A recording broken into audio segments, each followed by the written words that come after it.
Hey, it's Craig. I just wanted to let you know that you can listen to Canadian History X early and ad-free on Amazon Music, included with Prime. Hey everyone, Craig Baird here. Before I begin today's story, I want to take a moment and ask that you check me out on Patreon at www.patreon.com/CanadaEHX. There are several tiers with great benefits, from ad-free content to t-shirts and other cool stuff. And if you're a fan of Canadian History X, make sure you check out my other shows, From John to Justin and Canada, A Yearly Journey. And don't forget, you can also donate directly to the show at www.canadaehx.com. It helps keep this show going. All right, on with the show. A listener's note. The following episode contains coarse language, adult themes, and content of a violent and disturbing nature, and may not be suitable for everyone. Listener discretion is advised. It was a day that changed Quebec forever.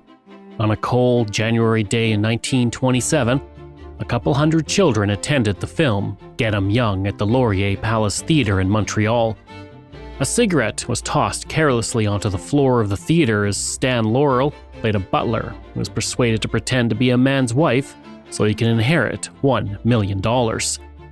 Before that movie was over, 78 people were dead, all but one under the age of 16. The tragedy changed Quebec forever. I'm Craig Baird, and this is Canadian History X.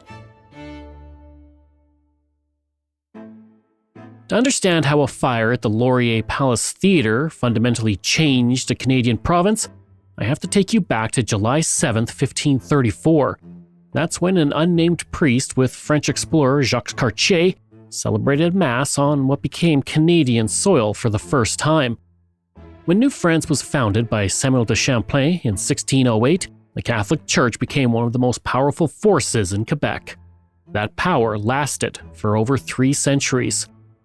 In 1875, the Ministry of Public Instruction was abolished, giving power to the Roman Catholic Church to oversee education. The only schools permitted in Quebec were confessional schools because education was seen as the domain of the family and the church, not the state. By the 20th century, the Catholic Church exerted a huge amount of influence on the provincial government. Divorces could only be obtained through an act of parliament.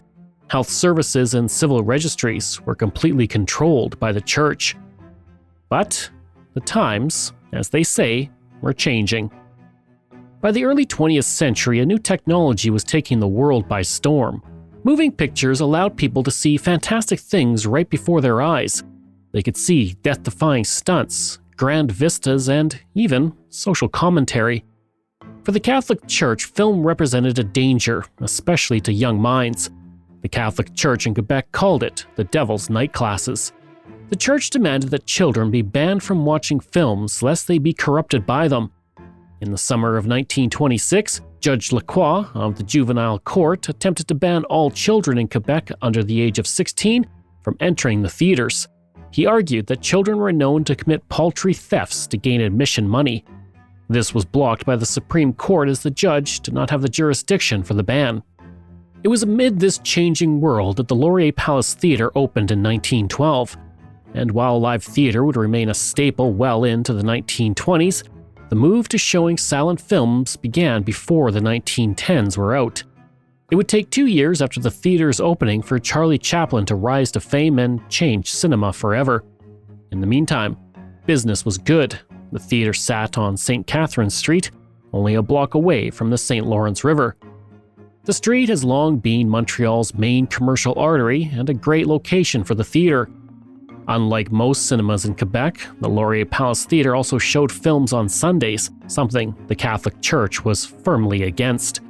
The owners had no idea when the theater opened that they would be destined to be on the front lines in a fight with the Catholic Church. Montreal was abuzz as the calendar year ticked over to 1927. That year, Queen Marie of Romania became the first reigning monarch to visit the city, and Howie Morenz lit up the National Hockey League as the first superstar of the Montreal Canadiens. The team was still 3 years away from its next Stanley Cup, but Excitement was high as another hockey team in the same city, the Montreal Maroons, lived in the afterglow of winning the Stanley Cup the previous year. The city was the largest in Canada, as it had been since nearly Confederation in 1867, and it would remain until the end of the century. In a bustling city like Montreal, the Laurier Palace Theatre was doing brisk business. During the first week of 1927, the theater showed Valencia, starring Mae Murray, the silent romance film, also known as The Love Song, but the story of a handsome sailor that falls in love with a singer who has already caught the eye of another man was a box office hit, and the title song, Valencia, was the top song in the United States. The White Black Sheep, starring Richard Barthelmess, as an English officer that assumes guilt for a petty theft and goes on to clear his name by fighting in North Africa, was scheduled for the following week.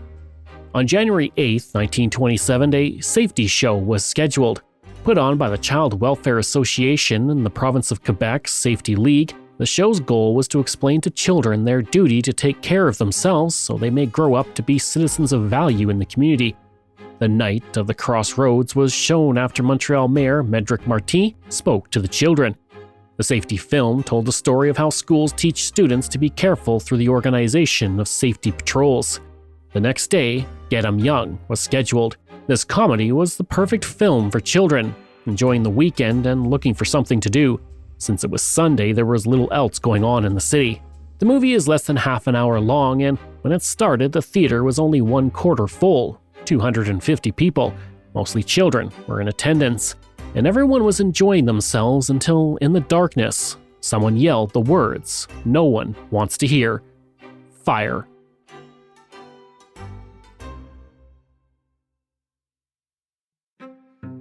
Ernie Fitzpatrick was a 10-year-old boy watching the movie when he heard someone yell fire. At first, he saw no signs of it, but within a minute, smoke rose to the balcony.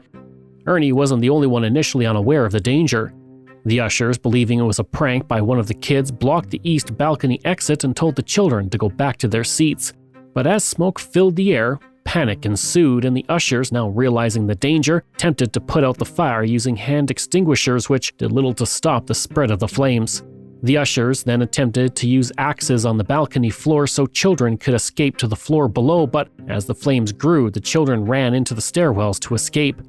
The stairwells were designed in a 3-turn plan, which means there are 2 landings between the balcony and street level. The stairwell was 5 feet wide and had a right angle turn on one of the landings. At the lower landing, swinging doors created an additional hazard and bottleneck for escape. Children who ran down to the doors from the balcony simply couldn't open them. The doors opened inward, and as the rush of children pushed against the doors to get out, there was no way for those doors to open. Ernie Fitzpatrick ran towards the stairwell but found it was jammed at the corner. He knew he could not get out that way.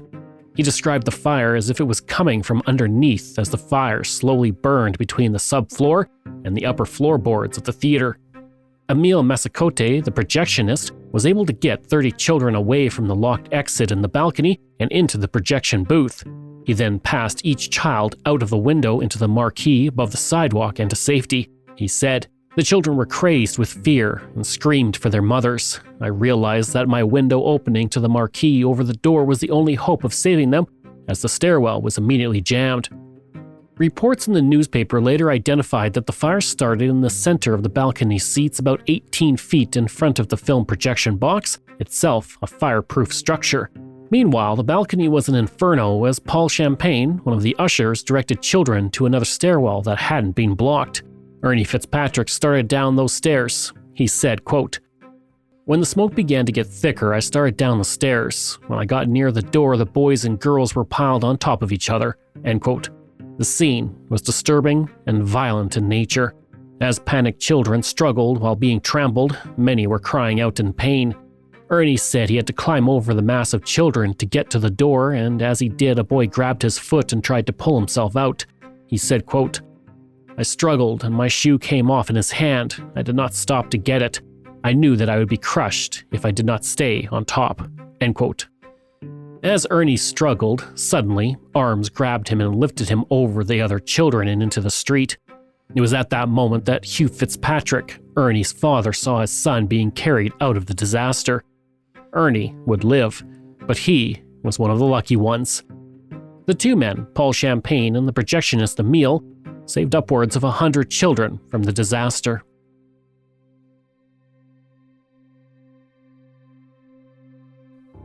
Firefighters at the fire station located right across the street arrived quickly but were unable to get into the theater due to the crush of children blocking the doors.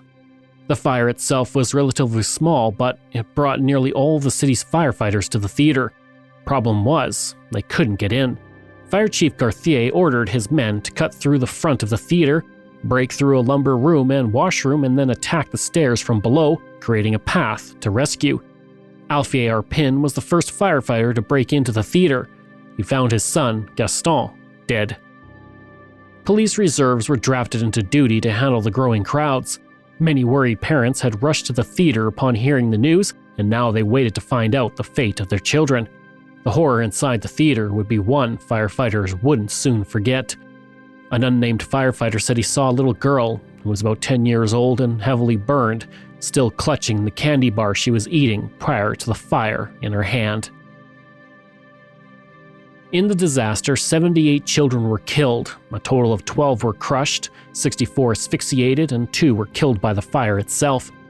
And by 4 p.m., the last of the bodies had been cleared from the scene and taken to the morgue. Constable Albert Bassot's 3 children, Germaine, Yvette, and Roland, were all dead. They had gone to the theater without his permission. The policeman had been called to assist when he made the horrible discovery. He said, "It wipes out my family." As it turned out, only a handful of parents had even given their children permission. The majority had no idea that their children were in attendance until the fire happened. Nearly all the victims were located on the balcony when the fire started. The floor was gutted by the flames. Those on the ground floor, for the most part, escaped harm and were able to get out safely. But no one knows how the fire started. Some believe faulty wiring caused it, while others thought children were playing with matches in the theater. Later reports stated the inferno was caused by a lit cigarette thrown carelessly on the ground. No matter how it started, Canada's largest city was now in mourning for its lost children. The day after the fire, the Montreal Theatre Managers Association pledged to raise $10,000 for the families of the victims. Members of the organization immediately donated $1,000 and began to canvass other theater owners for more. By the end of the first day, they had raised $30,000. Dr. G. Wilfred Derome and his assistant, Dr. Rosario Fontaine, worked for 8 hours straight to the point of near collapse to determine the cause of death for each of the victims. Dr. Derome said, quote, "I have never seen anything like it, or anything that would begin to approach it in my experience. The sight of those poor young bodies was sufficient to break down even my professional barrier of unemotionalism. In the morgue, to help officials identify victims, children were laid in rows and parents had to walk through the room looking for their children. Only 6 people could go in at a time, while over 200 others waited to get in." The Montreal Star wrote, "The stillness and the overwhelming horror of that body-strewn room seemed to stifle all sobs and strike the visitors dumb." On January 11th, funeral services were held at the Church of the Nativity of the Blessed Virgin, near the theater for 39 of the victims. 4,000 people attended the mass funeral. Outside the church, 50,000 people watched the funeral procession move through the streets. During the memorial service, Father Georges Gauthier, the co-Archbishop of Montreal, asked whether the entertainment should be allowed on Sundays and if children should be banned from cinemas. It seemed that before families had a chance to say their goodbyes, people were already looking for someone to blame. The Catholic Church and its supporters immediately pointed their fingers at the movies themselves. Several people seized on the disaster as an opportunity to prevent children from attending theaters in general. Among their claims were the dangers of a child's excited nervous system, harming their education, creating sinful ideas, and the troubling of the imagination. The day after the disaster, Judge Lacroix of the Juvenile Court was back on the case and stated that the average movie was not for children, and if he had his way, no child under the age of 12 would be able to go to the movies. He said, "I wish I could impress upon the public how juvenile delinquency is affected by the moving pictures. Boys and girls of every age find great attraction in moving pictures."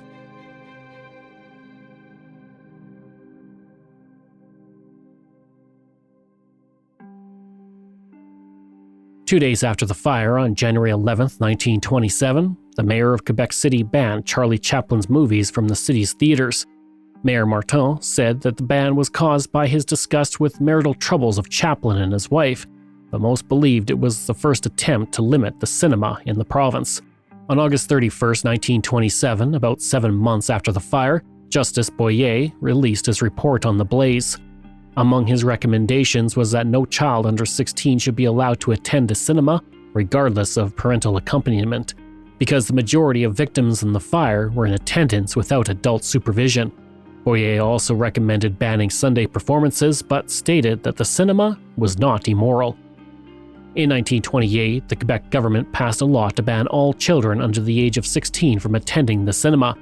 That same year, a law was adopted that all theater exit doors had to open outwards.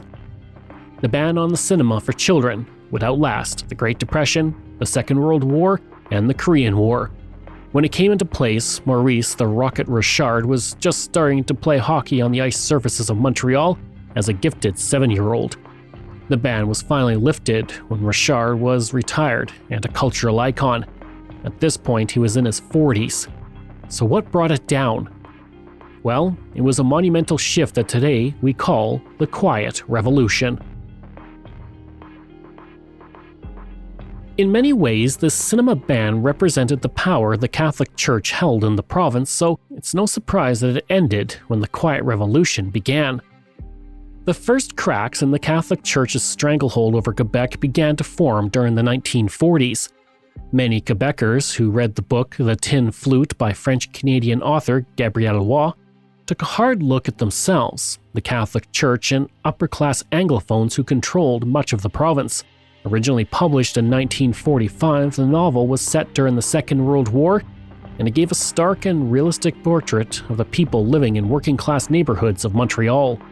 The book is considered so important to Quebec culture today that its publication was designated a historic event by the province in 2017. And historians believe the Tin Flute helped lay the foundation of the Quiet Revolution. The origins of the Quiet Revolution took place during the 1940s and the 1950s when Quebec Premier Maurice Duplessis ruled the province. He was premier from 1936 to 1939 and from 1944 to 1959 when he died in office. Called Le Chef, or the Boss, Duplessis maintained and protected the traditional role of the Catholic Church in Quebec society, especially when it came to healthcare and education. Anyone deemed an enemy of the Church was harassed by the government, including communists and Jehovah's Witnesses. And as for those who had read the Tin Flute and weren't swayed towards change, another event took place that would help build upon it.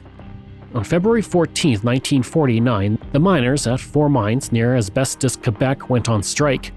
The asbestos mines were owned by American or English Canadian companies, but nearly all of the workers were francophones. The miners demanded more pay, the elimination of asbestos dust in and outside the mill, and a social security fund along with overtime pay. All of these were rejected by the owners.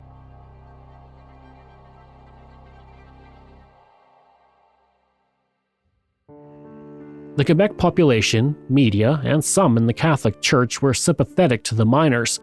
The government was not. When police threatened to open fire on the protesting miners, the miners backed down. In June 1949, they agreed to go back to work with few gains, and many were never given their jobs back. I'll be covering the asbestos strike in the future. Meanwhile, tensions were growing in Quebec. On March 16, 1955, Maurice Richard was suspended for the rest of the NHL season and the playoffs after he punched a linesman. People in Montreal were outraged, believing the suspension was too harsh and motivated by the fact that Richard was French-Canadian. The man who handed down the suspension was NHL President Clarence Campbell, an Anglophone. And when Campbell attended a game at the Montreal Forum on March 17th, all hell broke loose. Someone threw tear gas in the stands and people outside rioted, causing $100,000 in property damages. The sight of French Canadians rioting over the perceived slight to a Quebec cultural icon has led many modern commentators to believe that the riot was another significant factor that helped spark the Quiet Revolution. Then, in 1960, Jean Lesage became the Liberal Premier of Quebec, ending nearly 2 decades of conservative rule, and the Quiet Revolution officially began. Under his premiership and over the course of the decade, power was wrestled away from the Catholic Church by the provincial government. The legalization of the unionization of the civil service, the creation of a Ministry of Education and a Ministry of Health, and greater control over the province's economy were all major changes I'll be covering in my Quiet Revolution episode on October 10th of this year, so keep an eye out for it. And amid those changes, there was another, which brings us back to the Laurier Palace Theatre.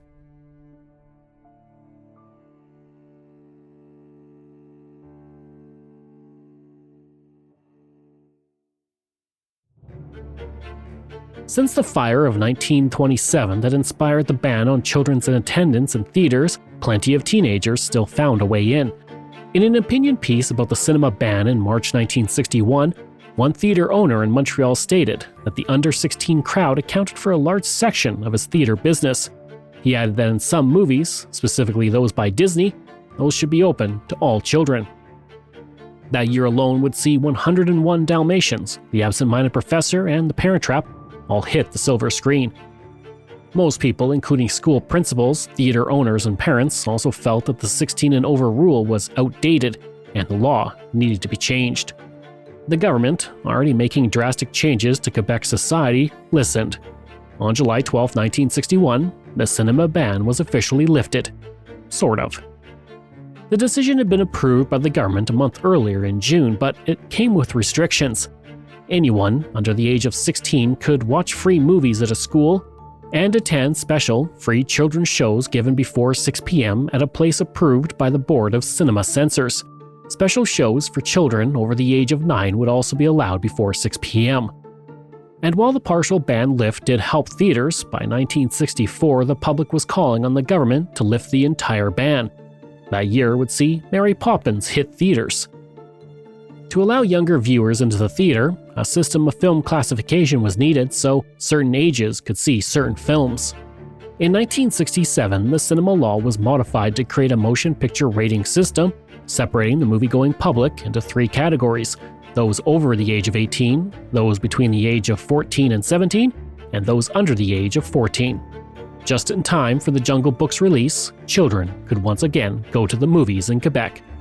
It took children 4 decades to be able to enjoy going to the theater. The last time was on that fateful day in 1927, and the last movie was Get 'Em Young. The movie itself is pretty forgettable, but there's one interesting story that I think you might like. As I mentioned, the movie starts Stan Laurel as Summers, the butler who has to pretend to be a man's wife so that he can inherit $1 million. He got the role after another actor was replaced due to an injury from a cooking accident at home. The man Laurel replaced was Oliver Hardy. A year later, those 2 men, Laurel and Hardy, cast in their first film together, The Lucky Dog, and producers quickly saw they were a comedic match made in heaven.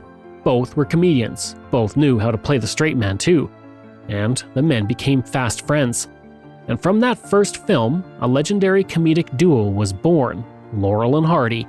They forged a partnership and bond that lasted the rest of their lives. Laurel and Hardy performed together in 107 short films, feature films, and cameos until their last live stage performance on December 1st, 1954 at the Palace Theatre in the United Kingdom. I hope you enjoyed that episode and our look at the Palace Theatre fire of 1927. Next week, we're looking at the Centennial Voyageurs Pageant of 1967. Information from Montreal Gazette, Culture Witness, Calgary Herald, National Post, Wikipedia, and the Montreal Gazette. This show is researched, produced, and written by me, Craig Baird, with the help of Dila Velasquez. Audio production and design by Rosalind Kufor. If this is your first time listening and you like what you heard, please take a moment and give us a 5-star review to help other people find these amazing stories. And there are so many for you to sink your teeth into. If you enjoy this podcast, then please check out my other podcasts, From John to Justin, Canada, A Yearly Journey, Pucks and Cups, and Canada's Great War. We love hearing from you, so if you have a show topic you want me to cover, email me at craig@canadaehx.com or stop by my website and social media. I'll include all of those in my show notes. Until next time, I'm Craig Baird, and this is Canadian History X.